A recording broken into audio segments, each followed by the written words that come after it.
The Making of a Monster, Early Years. Richard Kuklinski's story begins long before he became known as the Iceman. He was born on April 11, 1935 in Jersey City, New Jersey. His childhood was marked by extreme poverty and brutal violence. His father, Stanley Kuklinski, was a violently abusive alcoholic. His mother, Anna McNulty, was often unable to protect her children. The family lived in a cramped apartment in a poor neighborhood. Young Richard witnessed daily arguments and physical abuse. He later claimed his father beat his older brother to death. This claim was never verified, but haunted him throughout his life. His first violent act occurred when he was just a child. At age 8, he killed a local bully by throwing him from a bridge. The boy had been tormenting him and his younger brother. This event marked a turning point in his young life. He discovered he felt no remorse for taking a life. Instead, he felt powerful and in control. He began torturing and killing neighborhood cats. He would leave their bodies as warnings to others. This behavior continued throughout his teenage years. He dropped out of high school and joined a street gang. The gang provided structure and purpose he lacked at home. He learned new skills in intimidation and violence. His first official job was as a lab technician. This position taught him about chemicals and toxins. He would later use this knowledge in his murders. He learned how to make cyanide and other poisons. This allowed him to kill without leaving evidence.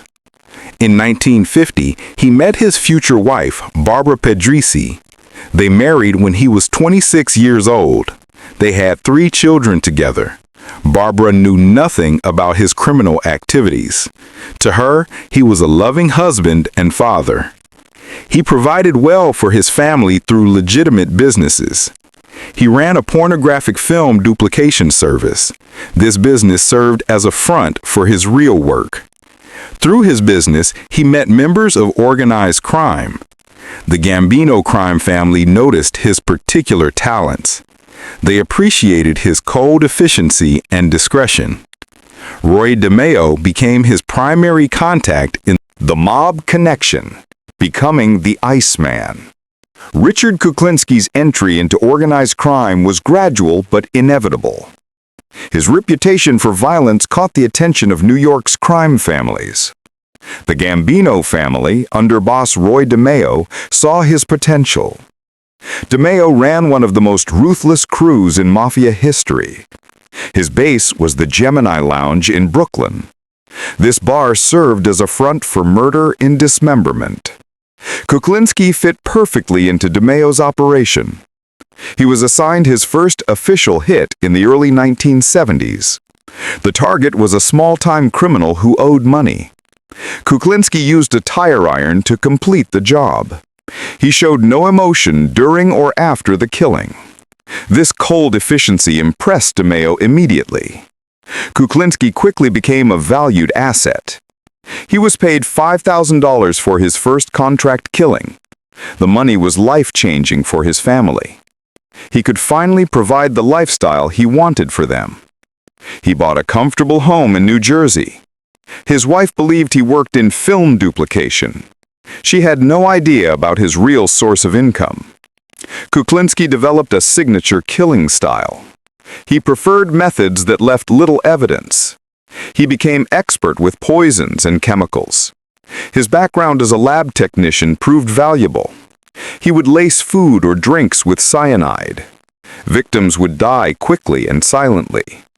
He also used guns with homemade silencers. He became expert at disposing of bodies. Some were buried in remote locations. Others were dissolved in chemical baths. He once stored a body in a freezer for 2 years. This practice earned him his famous nickname.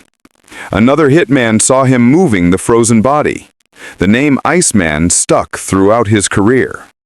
Kuklinski worked primarily for the Gambino family, but he took contracts from other organizations too. He became known for his professionalism. He never asked questions about his targets. He simply carried out his orders efficiently. The killing methods. Signature techniques. Richard Kuklinski's approach to murder was both methodical and innovative. He constantly evolved his techniques to avoid detection. His background in chemistry gave him unique advantages. He became known for using unconventional weapons. One of his favorite methods involved cyanide. He would carry the poison in a nasal spray bottle. This allowed him to administer it quickly and discreetly. He would often meet targets in fast food restaurants. He would offer them a spiked drink or contaminated food. The cyanide worked within seconds, causing rapid death. He would then calmly walk away from the scene. Another signature technique involved using ice. He discovered that frozen objects could be lethal weapons. He once stabbed a victim with an icicle. The weapon melted away, leaving no evidence. He also experimented with other unusual methods. He used a crossbow for silent kills at distance. He rigged car bombs with remote detonators. He even used a venomous snake in one murder. But guns remained his most common tool. He preferred .22 caliber pistols with homemade silencers. The low-velocity rounds were less likely to exit the body. He would often shoot victims at point-blank range. He became expert at disposing of evidence. He used acid to dissolve bodies in metal drums. He would bury remains in remote wooded areas. He once stored a body in a freezer for 2 years. This practice inspired his famous nickname. He learned to read police investigations. He knew how forensics teams worked. He avoided leaving DNA or fingerprints. He wore gloves and hairnets during killings. He changed clothes immediately after hits. He burned the clothes he wore during murders. He was meticulous about cleaning his cars. He used multiple vehicles for different purposes. One car was only used for surveillance. Another was reserved for actual. The downfall undercover operation. Richard Kuklinski's criminal empire began to crumble in the early 1980s. Law enforcement had been aware of his activities for years, but gathering evidence proved incredibly difficult. The break came from an unexpected source, a small-time criminal named Dominic Polifrone. He was facing serious drug charges. The Bureau of Alcohol, Tobacco, and Firearms offered him a deal. They wanted him to go undercover against Kuklinski. Polifrone agreed to cooperate with the investigation. He began posing as a crooked businessman. He reached out to Kuklinski through mutual contacts. Their first meeting occurred in a New Jersey parking lot. Polifrone wore a wire hidden in his clothing. The conversation was recorded by surveillance teams. Kuklinski was characteristically cautious. He spoke in code and avoided direct statements. But he agreed to meet Polifrone again. Over several months, their relationship developed. Polifrone gained Kuklinski's trust slowly. He presented himself as a drug dealer needing protection. He asked Kuklinski to kill a business partner. Kuklinski agreed to do the job for $25,000. The undercover operation intensified. Investigators set up elaborate surveillance. They recorded dozens of conversations. Kuklinski discussed his methods openly. He talked about using cyanide. He described his ice murder technique. He even demonstrated how he made silencers. The evidence was mounting steadily, but investigators needed more concrete proof. They arranged a final sting operation. Polifrone gave Kuklinski a fake cyanide capsule. He asked him to test it on a homeless person. Kuklinski agreed. The Confessions: Legacy of a Killer. Richard Kuklinski's story did not end with his life sentence. In many ways, his imprisonment marked a new chapter. He became one of the most interviewed criminals in history. His confessions would shock even seasoned investigators. In 1991, journalist Anthony Bruno first visited Kuklinski. Their conversations formed the basis of a book.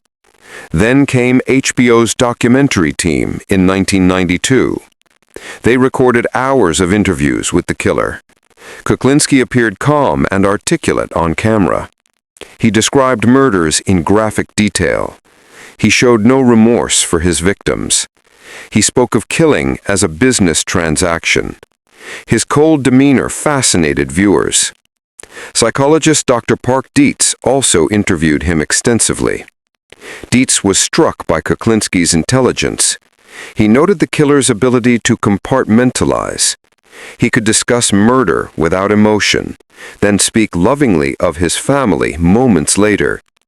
This duality puzzled mental health professionals. Kuklinski claimed to have killed over 200 people.